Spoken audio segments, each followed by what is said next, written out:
Izay no makasika an'iny fa ny tsy fampin'ny fanaraha-maso eny anivon'ny faditseranana sy ny seranam-piaramanidina no antony iray mahatonga ny fiparitahan'ny fitaovam-piadiana raha ny fanamariana nentin'ny ministra ny fiarovam-pirenena nandritry ny resadresaka natanterahany teny ampandrana teny amin'ny UEP ny marimarina kokoa nisy moa ny hetsika tafiditra tao anatin'ny fanamariana ny herinandro ho an'ny zon'olombelona. Ny fiparitahan'ny basy ny tsy fandriampahalemana eto Madagasikara.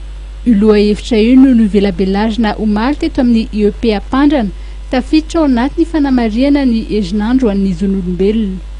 Antony maro raha novolazan'ny ministra ny fiarovam-pirenena no mety mahatonga ny fiparitahan'ny fitaovam-piadiana. Mahatonga prolifération arme eto Madagasikara zany hitanareo any amin'ny port zany sy ny aéroport tsy dia ampy le contrôle zany dia amorontsiraka koa zany hitanareo fa tsy ampy mihitsy le marine zany hiaro ny amorontsirakitsika lavabe dia na any amin'ny port secondaire zany le madinidinika reny na ny lakelany any mety misy tonga ampahany fotsiny reny le hoe amin'ny crise reny moa zany fitaovam-piadiana tena fitaovam-piadiana mihitsy zany reny fa ny visite sasiny any dia misy trafika fahalalako azy koa zany be dia be ny olona tsy mahalala n'le rijateny misy zany texte réglementaire misy dia izay no zarako azy teo zany fa tokony fantatry ny olona le zavatra tokony atao.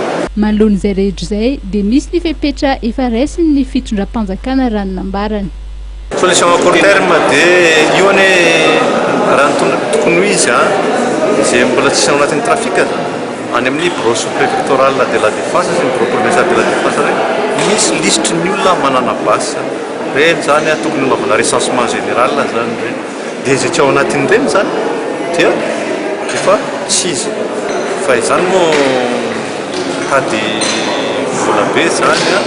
Anisany nasiany teny ihany koa ny fanovana ampiarina eo amin'ny seratry ny fiarovana na ny RSS, réforme du secteur de la sécurité. Eo ihany koa ny fametrahana ny centre régional de fusion des informations maritimes sy ny fanatsarana ny fahazaom-baovao izay iaraha-miasa amin'ny Interpol. Nambaran'ny ministra ny fiarovam-pirenena fa mila amafisina trano ny fisavana eny amin'ny seranam-piaramanidina indrindra amin'ny fitombon'ireo kompania fitaterana anabakabaka sy ny Open Sky.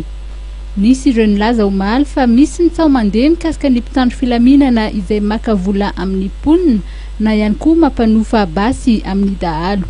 Tsiniko zany izy hondono zany mila profo hoe araka ny teneniko teo fa manahirana. Ankoatra ny andraikitra izay raisy ny fitondram-panjakana dia nampahafantarina omaly ihany koa ireo lalàna samihafa mifehy ny fitazomana fitaovam-piadiana, ny andraikitry ny solombavam-bahoaka sy ny andraikitry ny fiarahamonim-pirenena manoloana izay rehetra izay.